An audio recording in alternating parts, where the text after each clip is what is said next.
Hello guys! Hello Air Signs, Gemini, Libra, and Aquarius. Welcome dito sa aking channel, Kapalaran 888. Welcome. Alamin natin kung anong messages, vibration, gabay energy. Para to sa lahat ng Air Signs, Gemini, Libra, and Aquarius. Okay, welcome guys. I hope na makuha mo yung energy. Tingnan natin yung second deck mo, Air Signs.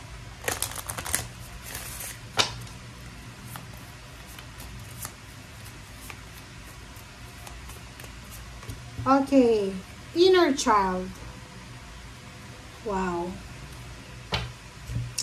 Okay, Air Signs, pakinggan mo yung sasabihin ko dito sa barahan mo.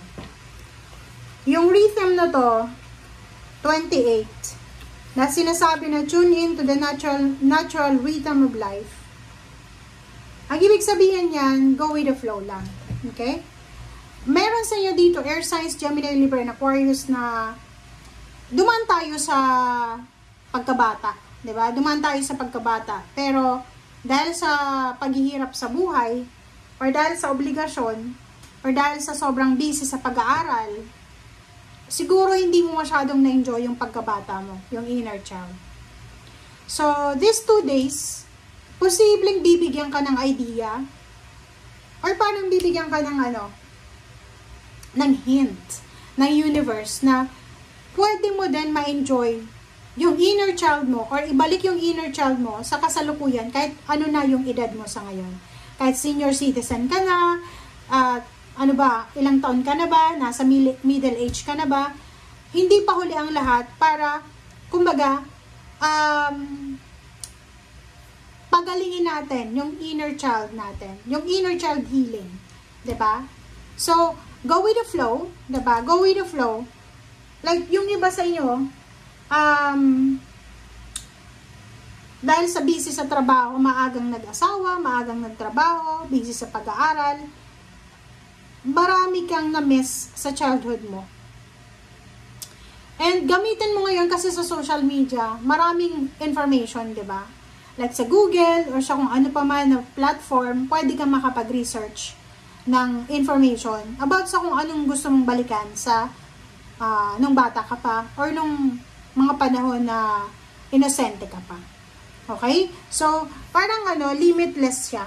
Okay? Sinasabi ng barasa kung ano man ito na maiisip mo sa 2 days na to na pwedeng makatulong sa'yo para ma-reconnect mo ang sarili mo sa old self mo, gawin mo siya.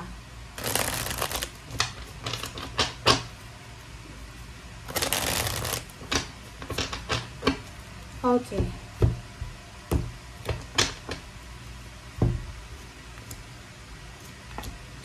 Okay, 5 of Pentacles and Queen of Wands. Wow! Air Signs, Gemini, Libra, and Aquarius.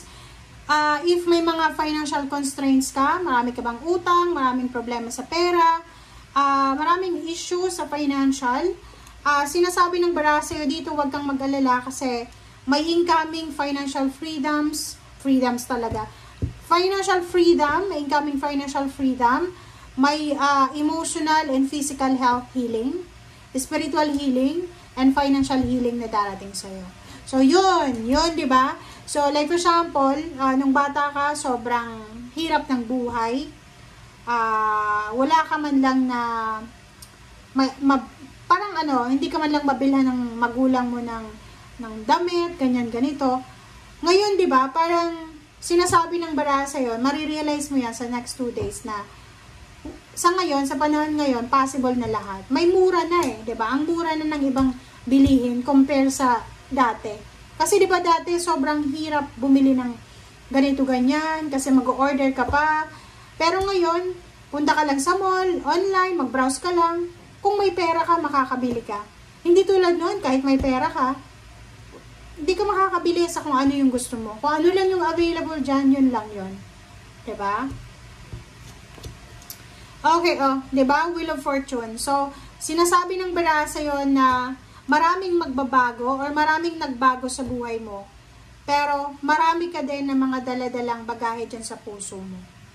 Yung mga mga gusto mo dati na ipinawalang bahala mo muna, dinelay mo muna kasi gusto mong i-prioritize yung pag-aaral, yung obligasyon, or yung puwersa mo yung sarili mong maging adult agad. So, dito sinasabi na hindi pa huli ang lahat. Kahit maraming nagbago sa'yo, pwede mo pa rin yan balikan. Yung kung ano yung gusto mo. Okay? Queen of Cups, sinasabi ng baraha sa'yo dito na yung 2 linggo ito ay punong-puno ng kaligayahan. These 2 days na to ay parang sinasabi ng baraha na kalmado yung buhay mo. These 2 days ay parang sinasabi na makakaramdam ka ng emotional healing, financial healing, spiritual healing. Nakikita ko sa'yo dito, sobrang magiging contented ka, satisfied ka sa kung ano ito na like nagmumuni-muni ka siguro or pwedeng bumalik ka sa probinsya nyo for inner child healing or pwedeng meron kang mga nakaaway dati na posibleng nagkaroon kayo ng time para makapag-usap, makapag-reconnect. So, nakikita ko sir dito na you're happy, contented, and satisfied.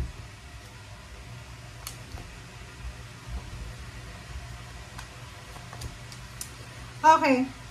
Expect the expected or unexpected. But etong 2 cards na to ay nagsasabi na isang milagro, isang unexpected na twist of events ang posibleng darating sa inyo. It's either in a relationship ka, tapos may tao na magkakagusto sa'yo.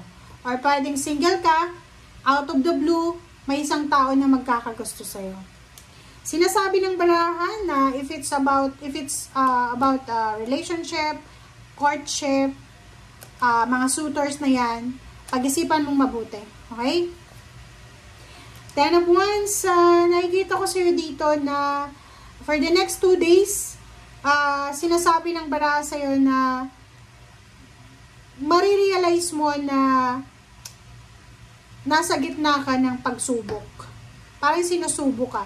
Test. Diba? Like yung iba na breadwinner sa family, kung single ka pa, isa sa mga test na pwede mong pagdaanan sa 2 araw nito is yung love life. Pwedeng yun nga, may magkakagusto sa'yo, may magpapapansin, or ikaw may magustuhan kang iba, or tao. And yung taong yun ay posibleng siya ang magiging hadlang para hindi mo, kumbaga, ma-execute yung obligation mo sa family. Parang ganon. Or pwedeng sa loob ng trabaho yan, yung ginagawa mong duties and responsibilities ay pwedeng apektado dahil palagi kang absent, busy ka sa pamilya, or palagi kang nagbabakasyon. Parang ganon. Nakakaloka. Sinasabi ng baraha sa'yo dito na kung ano man ito na darating sa'yo na crossroad, kasi may crossroad to eh, kailangan mong pag-isipang mabuti. Ang message na to, iba to si dito. Okay? So, sinasabi ng baraha, pwedeng ex, gusto makipagbalikan, or pwedeng bagong relationship, pag-isipang mabuti. Okay? Thank you guys. Bye!